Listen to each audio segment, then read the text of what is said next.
Di dalam tubuhmu mengalir sebuah sungai, sungai kehidupan. Ini bukan kiasan, melainkan sistem peredaran darah, jaringan ajaib yang menjaga setiap triliun sel di tubuhmu tetap hidup. Bayangkan, seperti layanan pengiriman raksasa, terus bergerak, membawa oksigen dan nutrisi ke setiap sudut tubuhmu. Bukan hanya itu, sistem luar biasa ini juga mengambil produk limbah seperti karbon dioksida dan membawanya keluar untuk dibuang. Dan seperti layanan pengiriman yang efisien, ia memiliki pusat kendali, pompa kuat yang membuat semuanya tetap bergerak jantung. Sistem peredaran darah adalah putaran tertutup, artinya darah tidak pernah meninggalkan jalurnya. Ini adalah prestasi teknik yang luar biasa, dan memahami cara kerjanya adalah kunci untuk memahami bagaimana tubuhmu sendiri berkembang. Jadi, mari kita selami dan jelajahi sistem penting ini. Yuk! Di jantung jaringan yang rumit ini terletak jantung. Pekerja tak kenal lelah yang tidak pernah istirahat.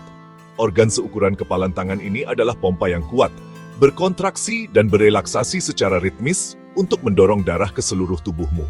Ia terbagi menjadi 4 ruang, 2 atrium yang menerima darah dan 2 ventricle yang memompanya keluar. Sisi kanan jantung menerima darah yang kekurangan oksigen dari tubuh dan memompanya ke paru-paru untuk mengambil oksigen. Sisi kiri menerima darah kaya oksigen dari paru-paru dan memompanya ke seluruh tubuh. Siklus berkelanjutan ini nih memastikan setiap sel menerima oksigen yang dibutuhkan untuk berfungsi. Ritme jantung dikendalikan oleh impuls listrik, menghasilkan suara lupdap yang kita kenal sebagai detak jantung. Organ vital ini bekerja tanpa lelah, berdetak sekitar 100.000 kali sehari, setiap hari dalam hidupmu.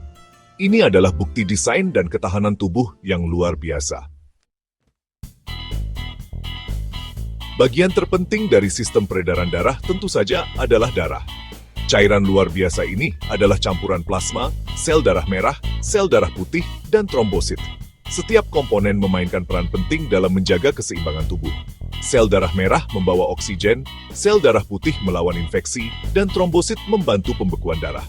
Tapi darah membutuhkan jalur, dan disitulah pembuluh darah berperan. Arteri, jalan raya sistem ini, membawa darah beroksigen dari jantung ke jaringan tubuh. Vena, di sisi lain, bertindak sebagai jalur kembali, membawa darah yang kekurangan oksigen kembali ke jantung untuk diisi ulang. Menghubungkan arteri dan vena adalah jaringan luas kapiler kecil, sangat kecil, sehingga sel darah merah harus masuk satu persatu. Di kapiler inilah pertukaran oksigen, nutrisi, dan produk limbah yang penting terjadi. Jaringan yang rumit ini memastikan bahwa setiap sel di tubuhmu terhubung dan tercukupi. Seperti sistem kompleks lainnya, sistem peredaran darah rentan terhadap masalah. Penyakit jantung koroner, salah satu yang paling umum, terjadi ketika arteri yang memasok darah ke otot jantung menjadi menyempit atau tersumbat. Ini dapat menyebabkan nyeri dada, sesak napas, dan bahkan serangan jantung. Kondisi serius lainnya adalah stroke, yang terjadi ketika aliran darah ke otak terganggu. Ini bisa disebabkan oleh arteri yang tersumbat atau pembuluh darah yang pecah di otak. Stroke dapat menyebabkan berbagai kecacatan, tergantung pada area otak yang terkena.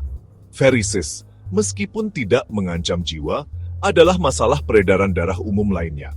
Vena yang membesar dan bengkok ini terjadi ketika katup yang mencegah aliran balik darah menjadi lemah atau rusak.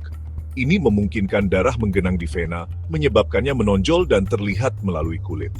Mempertahankan gaya hidup sehat, termasuk olahraga teratur, diet seimbang, dan menghindari merokok, dapat secara signifikan mengurangi risiko terkena gangguan peredaran darah ini, dan lainnya. Ingat, sungai kehidupan yang sehat mengalir paling baik saat dirawat dengan baik.